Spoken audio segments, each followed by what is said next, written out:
ফাইটিংই আসার কথা না আমার মতে। প্রত্যেকটা ম্যাচ লিটন এম খেলুক তাহলে তো আর কেউ খারাপ বলবে না। আমার মনে ধারণা লাগে আজকে বাংলাদেশ হারে যাবে ওদের সাথে। আমি লিটন দাসও খুব অনেক বড় ভক্ত, আমি চাই যে লিটন দাস ভালো খেলুক।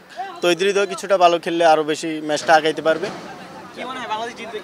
ইনশাল্লাহ আজকে জিতবে ম্যাচ। আর লিটন দাস তো ভালো খেলে, 70 লাখ। নাইম শেখ যদি অত টাকা, তাহলে হিসাবে তো লিটন দাস আরও ভালো খেলে, তাহলে লিটন দাসের আরও বেশি বাজেট দরকার।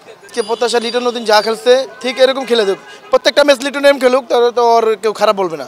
লিটন আজকেও ভালো খেলুক, তৈরিটা ভালো খেলুক, তারপর আপনার হলো সাইফ হাসান ও ভালো খেলুক, আর আমাদের মোস্তাফিজ ও যদি 2 উইকেট নেয় তাহলে ওরা এত রান করতে পারে না। বাংলাদেশ যেভাবে প্রথম ম্যাচে হারছে এরকম তো হারা উচিত না। তার কারণ আজকে মানে বাংলাদেশ আয়ারল্যান্ডে 100 বা 120 রানের মধ্যে অলিম্পিক খেলা যায়। লিটন দাস একটু ভালো করে, অথবা তহিদ হৃদয় আছে, আরও ধরেন অনেকেই আছে। যদি ভালো ব্যাটিং ভালো করে তাহলে অবশ্যই ইনশাল্লাহ বাংলাদেশ জিতবে। এটা জিতার অবশ্যই দরকার, কারণ এখন তো একটা জিতা আছে, তো আজকে জিতলে ওরা সিরিজটা জিতবে। তো এটা আশা করি জিতার সম্ভাবনা আছে। দোয়া করি যেন বাংলাদেশ এই ম্যাচটা জিতলে একটা নাম হবে। যেখানে লিটন দাস আছে, তহিদ হৃদয়, আরও ভালো মানের খেলোয়াড় আছে না, ওদেরকে দরকার ছিল। লিটন দাসকে 1 কোটি টাকা দিয়ে কেনা উচিত ছিল, কারণ লিটন দাসের মতো আমি মনে করি বাংলাদেশের T20 ওরকম ব্যাটসম্যান 24-250 মতো করলে ভালো একটা কন্টেস্ট হবে। আর তাছাড়া র্যাঙ্কিংয়ে তো বাংলাদেশ আয়ারল্যান্ড থেকে অনেক এগিয়ে, ঠিক আছে। যেহেতু বাংলাদেশ অনেক আগানো, সেক্ষেত্রে ক্রিকেটের স্বার্থে আমি যে কথাটা বলতেছি, আয়ারল্যান্ড তো বাংলাদেশের ধারে কাছে আসার কথা না, কারণ বাংলাদেশের র্যাঙ্কিং অনেক ভালো।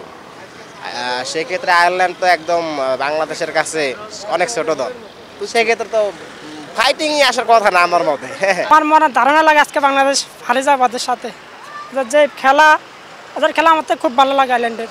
এটা প্রত্যাশা করবো বাংলাদেশ টিম থেকে, যদি ওনারা আগে ব্যাটিং করে তাহলে 190 রান নিলে আশা করি আমরা 50 রানে জিততে পারবো। আর যদি আগে আমরা ফিল্ডিং পাই তাহলে আমরা ওদেরকে যদি 140 থেকে 50 রানে আমরা আউট করে দিতে পারি, অল আউট করতে পারি, মনে হয় আমার সম্ভব আজকে বাংলাদেশ মানে ভালো পজিশনে জিতবে।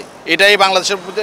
আর বিশেষ করে আমি সাইফ হাসান এবং লিটন দাসের উপরে বেশি নির্ভরশীল, ওরা আজকে ভালো কিছু দেখাবে ইনশাল্লাহ বাংলাদেশের। আমার তো থাকবে লিটন দাস, আমি লিটন দাসও খুব অনেক বড় ভক্ত, আমি চাই যে লিটন দাস ভালো খেলুক। তৈরি কিছুটা ভালো খেললে আরও বেশি ম্যাচটা আগাইতে পারবে।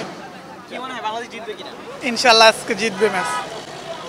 Thank you so much. দর্শক শুনছিলেন যে আসলে দর্শকদের প্রত্যাশা বাংলাদেশ ম্যাচটা জিতবে। এই ম্যাচে জয়ের বিকল্প নেই বাংলাদেশ দলের।